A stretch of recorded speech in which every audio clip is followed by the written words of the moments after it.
Ok. E presumo que estejam a ver a apresentação, certo? Digam-me só se estão a ver ou não. Ok, já está. Então, eu espero que me estejam a ouvir bem. Eu vou desligar a minha câmara porque a imagem é tão má que não vale a pena tê-la ligada. Ahm, Pronto, isto é as condições que há, mas paciência, vamos agora rapidamente. Eu vou fazendo a matéria, isto está a gravar, e aquilo que eu não consegui fazer agora, farei depois, já não hoje, já não terei tempo, mas, por exemplo, farei quando me der jeito, ainda não sei a hora da manhã, e quando eu tiver hipótese, e gravo e mando-vos também. Portanto, vamos muito rapidamente. Portanto, já não se aplica ao das 18 às 19h20, porque são 18h35. O objetivo não é dar muito mais coisas novas, é só algumas, mas de outra perspectiva, uma outra nova, mas basicamente de outra perspectiva aquilo que sabem. Saem bastantes PEMs daqui, nomeadamente saem 6 só daqui no vosso integrado, fora a alusão ao esforço em outras, e para relacionar com outra matéria. E, para não gastar tempo, este seminário remete para 2 aulas, ambas que eu vos dei. O seminário de esforço cardiovascular no bloco cardiorrespiratório que vos dei no primeiro trimestre e aquele que vos dei recentemente de bioenergética, cujos conceitos mais básicos eu não vou repetir. Peço desculpa, que aqui é um sítio barulhento, mas foi o único sítio onde eu encontrei tomada de corrente e uma internet minimamente capaz. Pronto.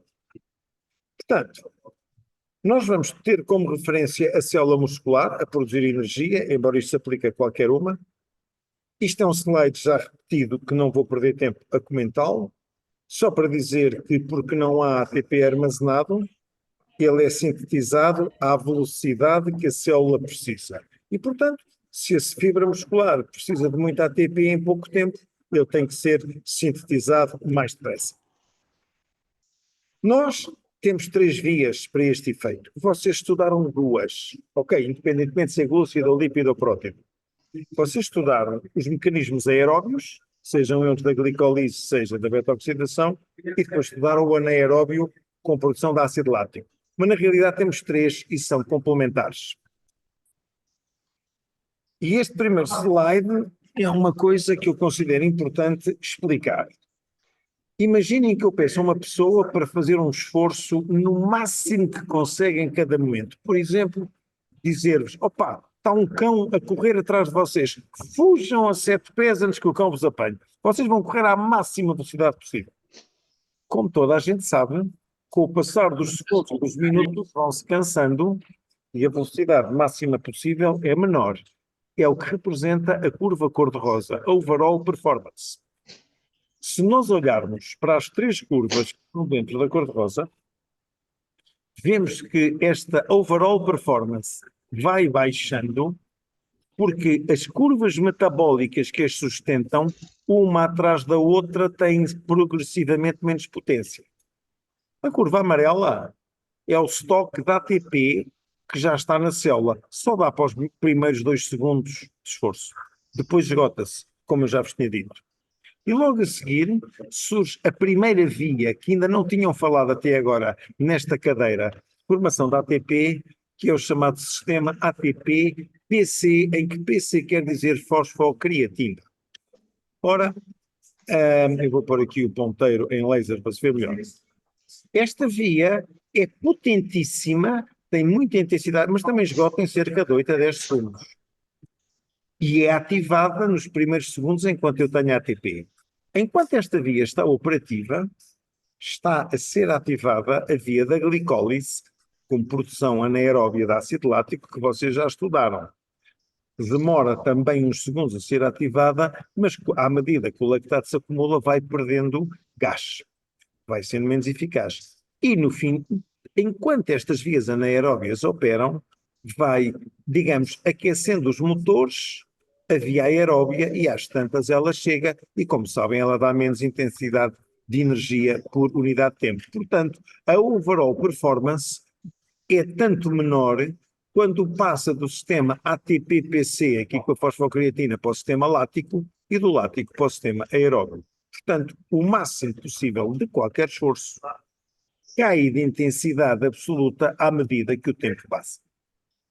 Então, nós estamos a ver três vias com capacidade e potência inversa. A gente chama capacidade de uma via, agora tem esta interrupção dos... Peço desculpa, mas é as condições que há. A capacidade de uma via é o tempo que ela demora a esgotar. Voltando ao slide atrás, isto aqui é quase inesgotável, o metabolismo aeróbico. As outras esgotam ao fim de algum tempo. Mas a potência, que é a quantidade de energia na unidade de tempo, é inversa. Portanto, a via aeróbia tem uma capacidade quase inesgotável, a glicose lislática pequena e a creatina segundos. Em termos de potência, é ao contrário. Ou seja, a via da fosfocreatina, e o ATP pré-formado, que dá um segundo ou dois, é a que me possibilita esforços mais intensos, de que têm aqui exemplos clássicos. Esforços que se fazem em um segundo, em poucos segundos, mas que são os máximos potentes, os máximos possíveis. Arranque do salto, uma travagem, uma impulsão. Depois tenho a via lática, que me aguenta mais tempo de atividades vigorosas e depende este mais tempo igual é o vigor da condição física de cada pessoa. Uma atividade intensa, por definição, nunca é aeróbia. E depois tem a via aeróbia, que nunca para, desde que a criança é concebida até que o velho morre, e que sustenta sem nunca parar, tem uma capacidade enorme, atividades pouco intensas, dormir, repouso, atividade leve e a moderada, conforme a condição física de cada um. Para muitos, já esta, a moderada, terá que fazer recurso à via láctea. Pronto. Espero que ainda me continuem a ouvir. Estas vias ocorrem diferentemente nas fibras musculares. Eu não vou repetir isto, porque estudaram isto quando estudaram o tecido muscular no sistema musculoesquelético, que, como sabem, os músculos são mosaicos celulares com fibras de tipo 1, com fibras de tipo 2. Só não vou falar disto para não gastar tempo na aula e porque já é matéria estudada no primeiro ano, mas permito-me fazer perguntas pós-teste sobre a diferença das vias, dos enzimas, das vias metabólicas, das fibras tipo 1 e das fibras tipo 2.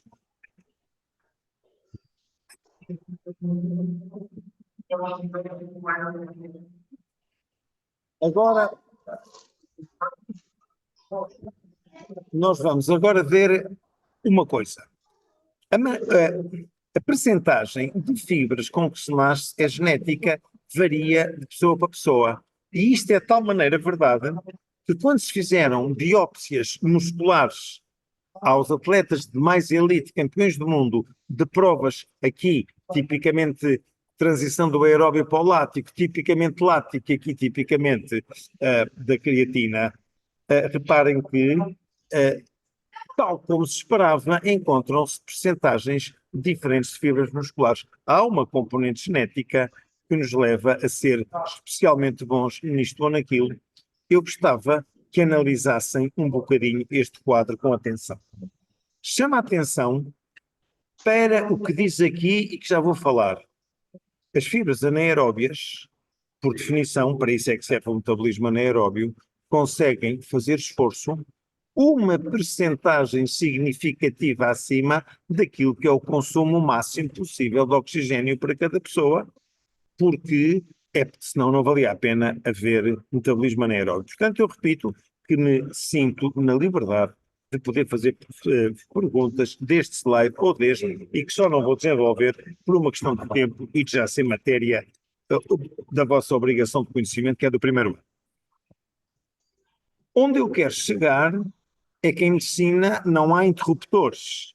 Portanto, não há esforços puros aeróbios, nem puros láticos, nem puros anaeróbios aláticos. Há predomínios.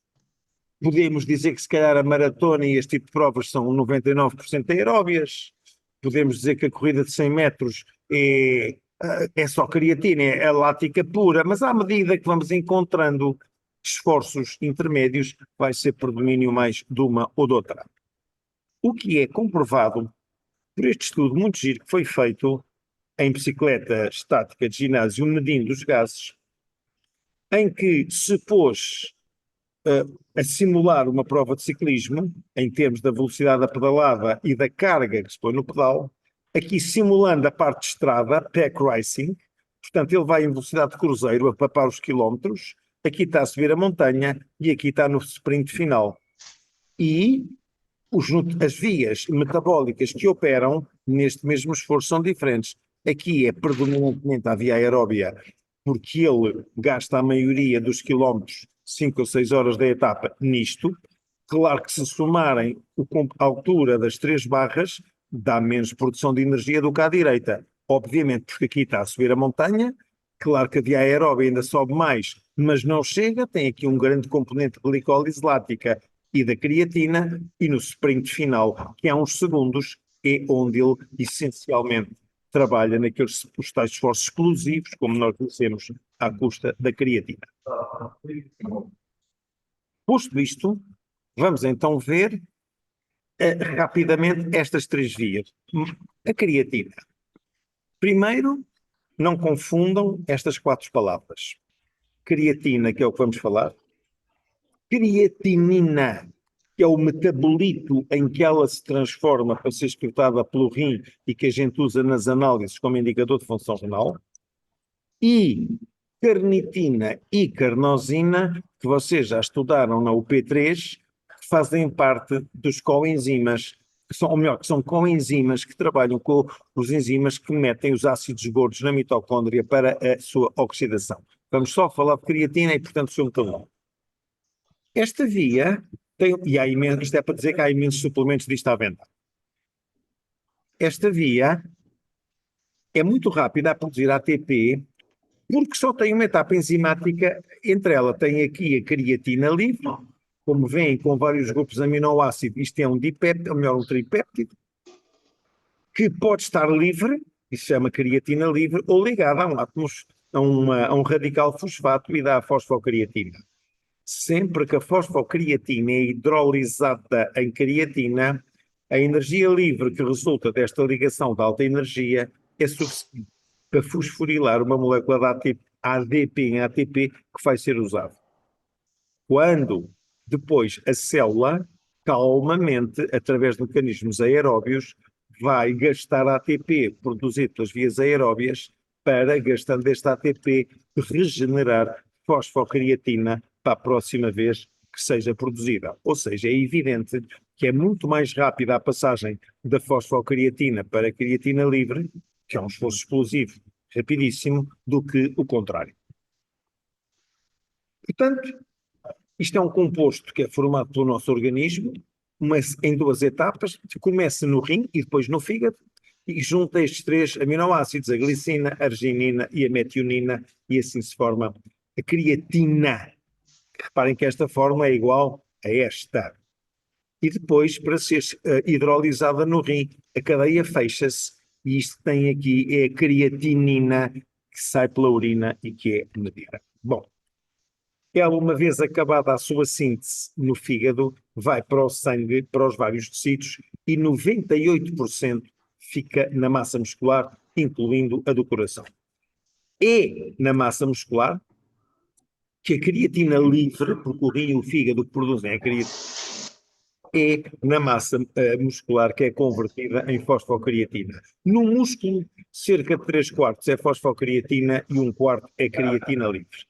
Quem faz esta reação química nos 2 sentidos é um enzima muito importante chamado creatina quinase, antigamente fosfoquinase, que vocês, no 4º ano, vão estudar, que é um dos marcadores, quer de destruição muscular esquelética, quer de infarto de miocárdio. Porque, obviamente, se é só no músculo que praticamente acontece esta reação, é no músculo só que existe creatina quinase. Ou seja, sempre que há uma destruição, um rebentamento de fibras musculares, elas derramam para o sangue aquilo que eram constituintes apenas seus internos, nomeadamente este enzima CK e um outro que é a aldolase e algumas moléculas de troponina, e é assim que a gente faz uma das maneiras de fazer o diagnóstico inicial quando um doente tem uma dor cardíaca grave, se é infarto ou é infarto.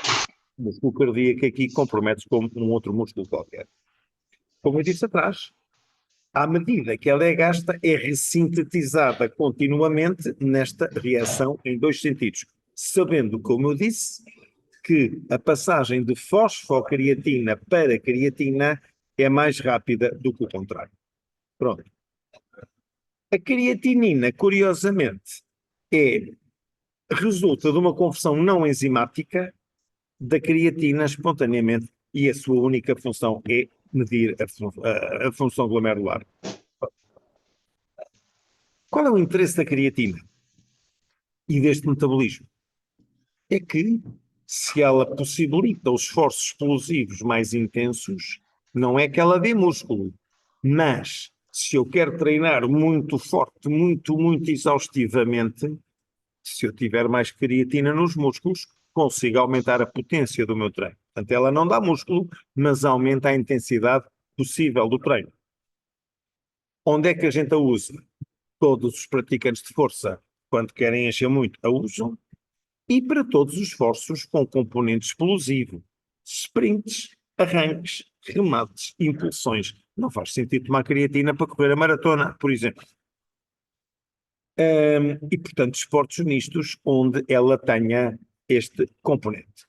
Além do componente esportivo, usa-se a creatina em reabilitação e em doenças musculares, em certas miopatias, mas que isso não é o tema hoje da minha aula.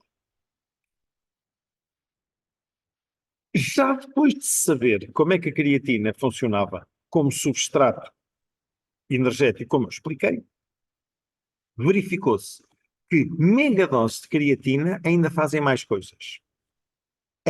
Vão regular genes que aumentam a sua captação muscular, portanto, nem toda vai para a urina, e, portanto, possibilitando mais treino e mais captação muscular, aumenta a síntese muscular, para além de outros efeitos mais discutíveis.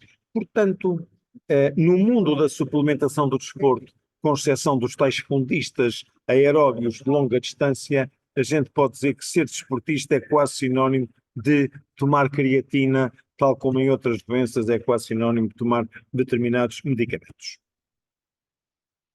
Aproveito de estar a falar disto para vos ensinar um site muito bom, que é este YLMS Sport Science, que faz e atualiza periodicamente uns pictogramas muito engraçados sobre assuntos controversos, onde, como dizem os americanos, há muito bullshit, onde se mistura gato por lebre. E este, por exemplo, sobre suplementos comprovadamente eficazes, conforme eu estou a fazer um esforço de endurance, ou para a saúde, ou de força.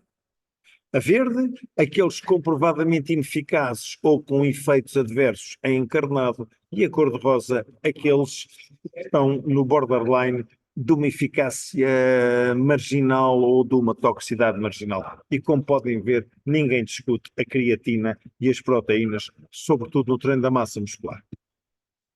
De tal maneira que um colega vosso, como podem ver, já em 2014, já lá vão 10 anos, fez esta tese que eu orientei, como vocês em breve irão fazer. Na altura acreditava-se que ela podia ser deletéria na função renal e não é nada, porque a creatinina não tem nada a ver com isto. Portanto, isto é um tema já conhecido há muito tempo. E sobre creatina, fico por aqui. Agora, eu disse, a seguir era o metabolismo lático que entrava em ação, mas vou saltá-lo e vou falar primeiro do metabolismo aeróbio, porque me dá jeito em termos de exposição. Falemos então da via aeróbia e do consumo de oxigênio. Eu já vos mostrei este slide e, portanto, por uma questão de gestão de tempo, não vou repeti-lo. Nunca se esqueçam que o metabolismo aeróbio, ou seja, a produção da acetilcoenzima A para ir para a cadeia de eletrões, é sobretudo lipolítico, secundariamente glicolítico. Eu já vou chamar uma dor de alma a oxidar glúcidos, quando mais valia oxidar só gordura, e quase nada proteolítico. E tem a vantagem dos produtos limpos, que vocês já sabem que é o que produz.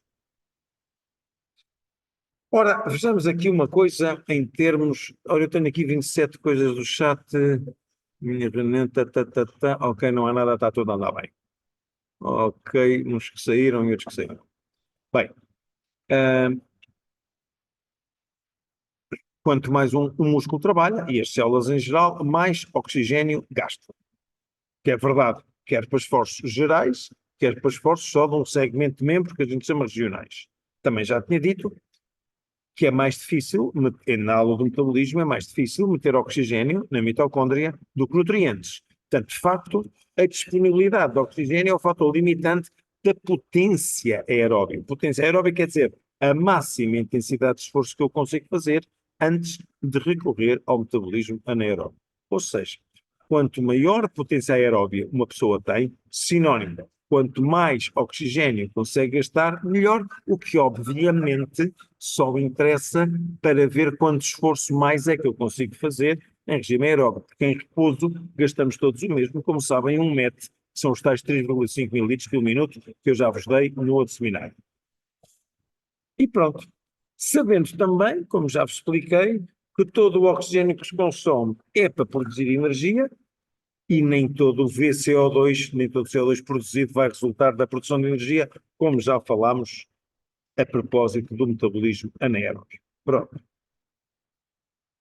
E por isso é que nos interessa tanto saber, quer pelas correlações com a saúde, quer em termos de previsão de marcas em esforços aeróbios, medir, ou se não tivermos equipamento para medir, estimar o consumo máximo de oxigênio possível de cada um e que eu já vos tinha ensinado no seminário de metabolismo quais são as unidades em que ele se mede, absolutas ou relativas ao peso. Portanto, aqui também já sabemos.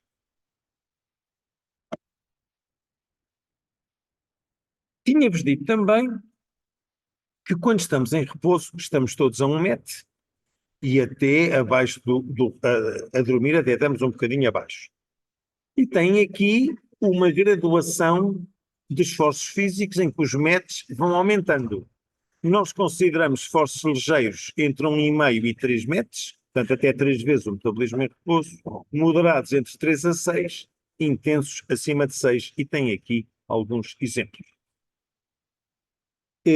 Para a saúde é indicativo de boa função cardíaca, respiratória, etc., chegar pelo menos a 6 a 7 metros, ou seja, aqui este risquinho e pisar ligeiramente esta parte sem ter que se recorrer à anaerobiose. Já é muito bom na produção geral. Um atleta de elite de esforços aeróbios atinge calmamente entre 10 a 20 metros sem recorrer à anaerobiose.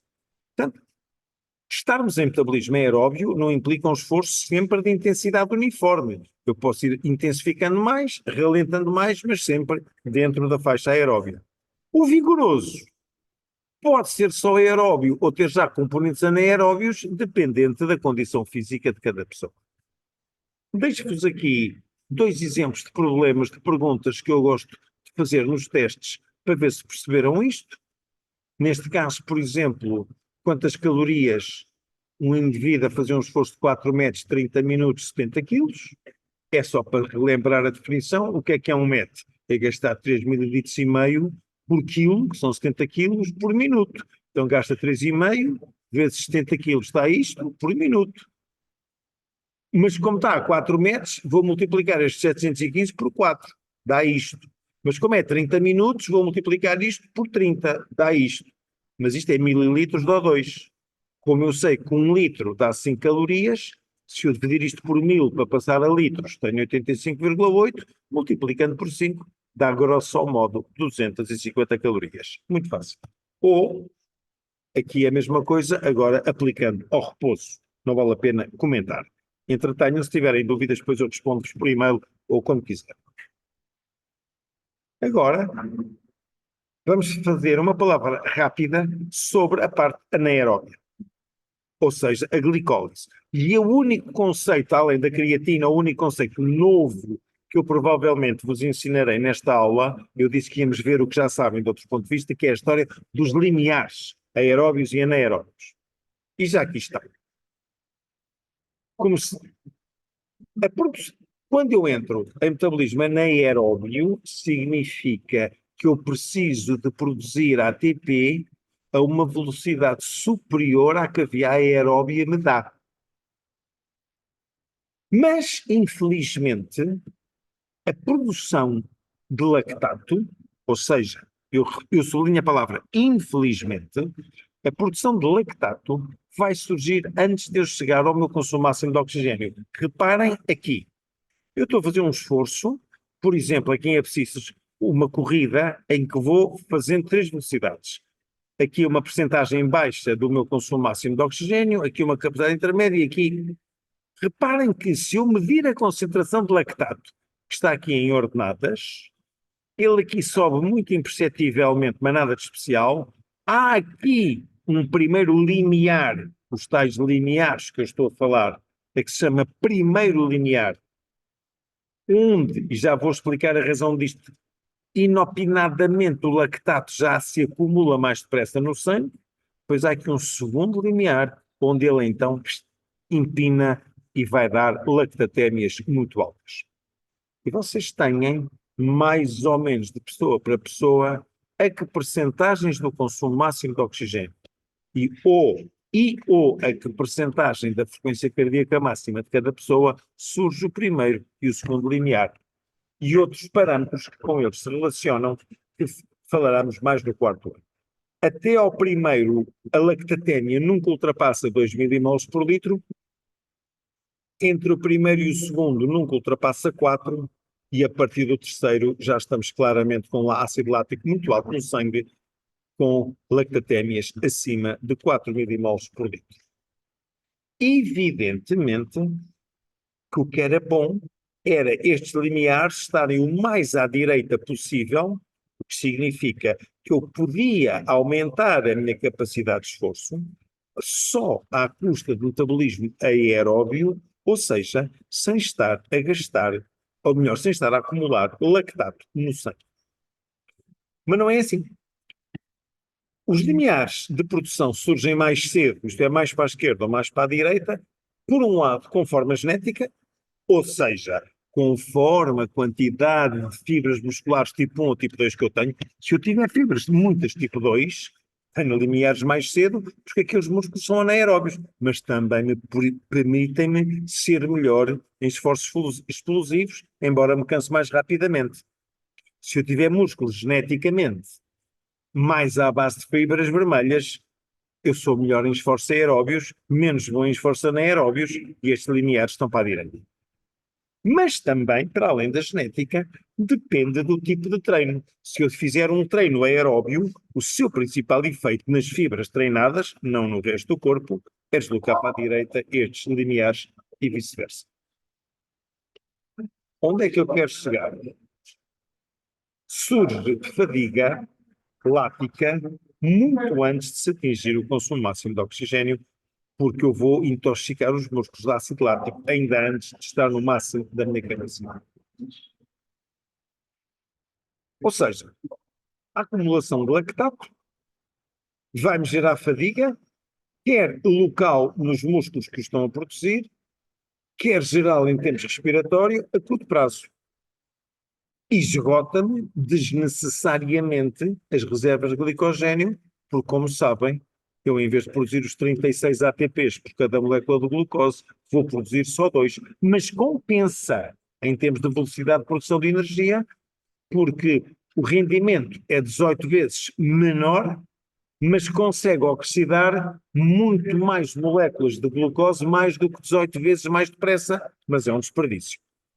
E tem aqui a outra consequência do lactato. Eu tenho aqui um indivíduo a fazer um esforço cada vez maior, eu esperaria que a sua ventilação, que está aqui em ordenada, fosse uma linha reta proporcional à intensidade do esforço, e não é. Reparem, quando surgem os lineares, eu tenho os dois momentos em que a curva empina.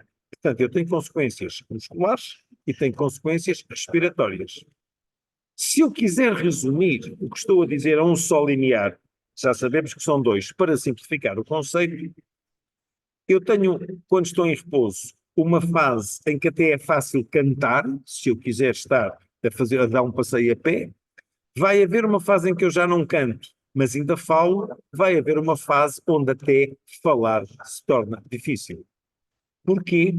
Porque à medida que o lactato vem para a circulação, como sabem, devido à equação que vocês já conhecem do tampão, o lactato é um ácido, se eu acumulo hidrogeniões e empurro uma equação para a direita, gera-me CO2.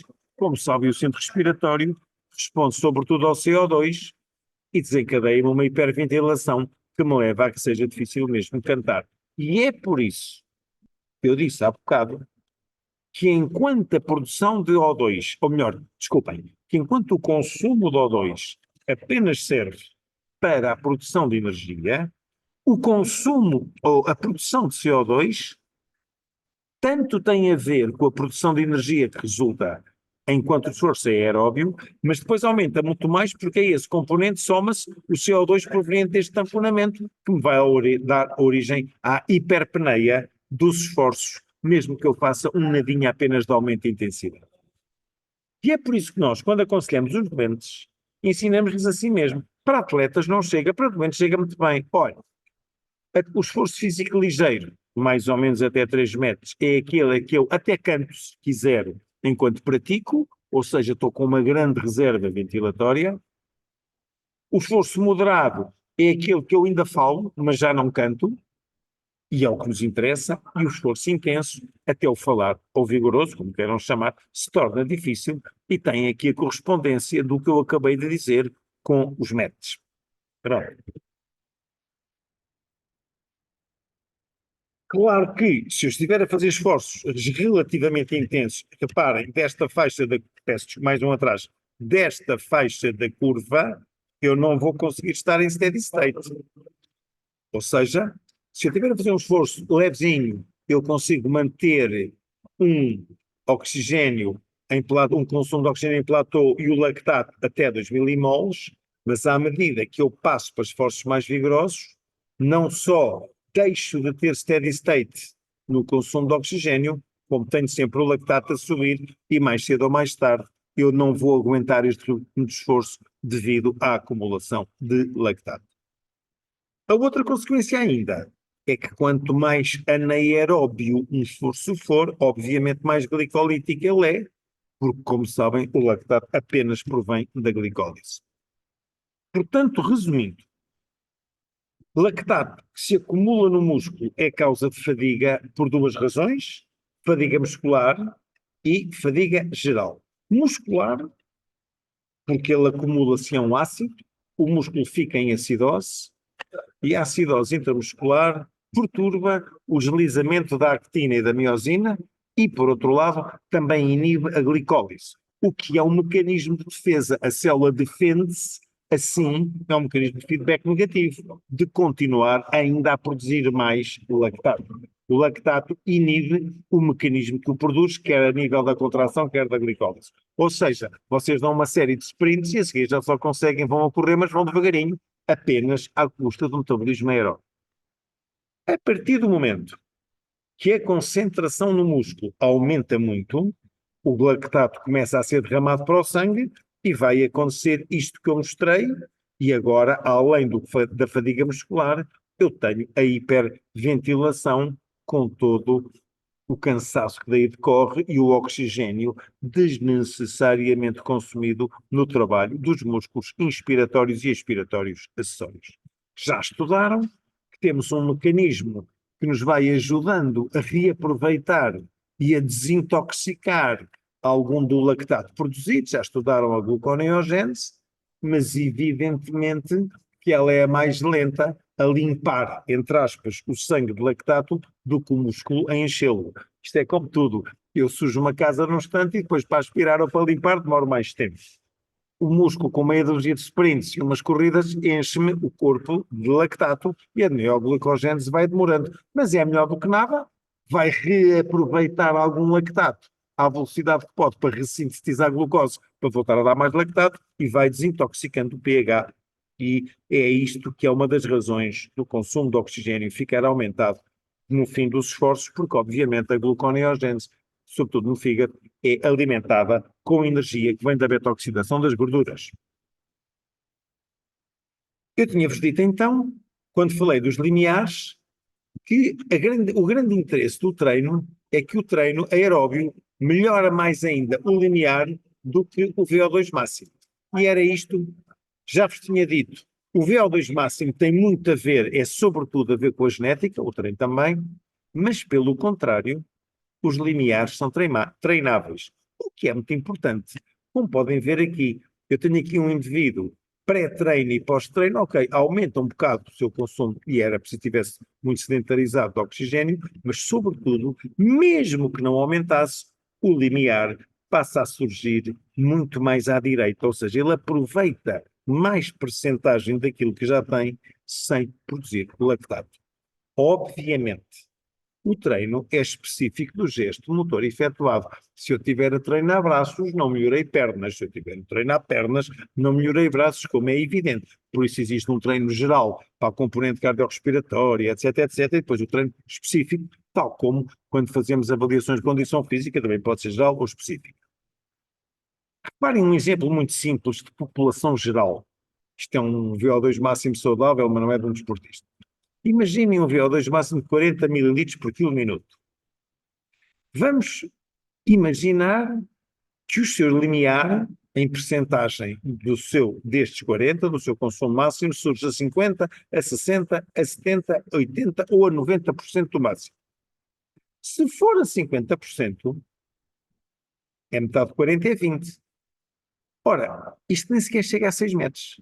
Este indivíduo, no fim dos esforços moderados, já está a ter que recorrer à anaerobiose e não os vai aguentar muito tempo, porque a acidose lática em 3, 4 minutos cansam.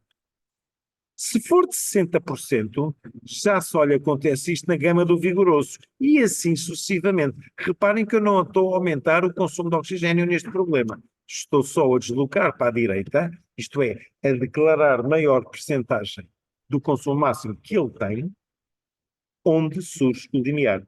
Um atleta de alto nível tem o que a população geral não consegue, só a 80% ou mesmo a 90% do seu consumo máximo é que dispara lactato.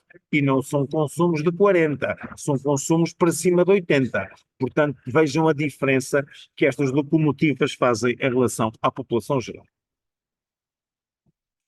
Portanto, terminando esta parte, eu gosto muito desta lei do menor esforço, foi com o que eu comecei a aula, a ativação sequencial das vias. Portanto, o ATP pré-formado e a fosfocreatina, mas que cai rapidamente, depois a glicólise anaeróbia e, como eu tinha mostrado, só ao fim de 2 a 3 minutos é que a via aeróbia demora muito tempo a subir até chegar ao nível pretendido da atividade. O que quer dizer que os primeiros minutos de um esforço, mesmo que eu o aguente em regime aeróbio, os primeiros minutos vão ser anaeróbios devido a esta lentidão de via aeróbia se adaptar àquilo que é preciso.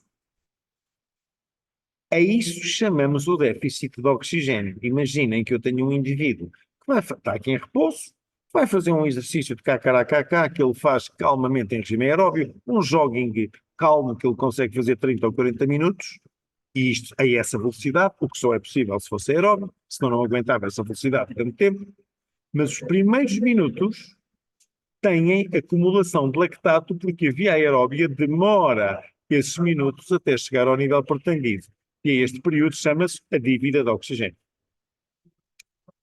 Quando ele acaba o esforço, o consumo de oxigênio não volta ao nível de repouso. Vai ter aqui este período sombreado a verde, onde vão estar as neoglicogéneses, os ciclos das ureias, as bombas de sódio dos músculos a retomar iões.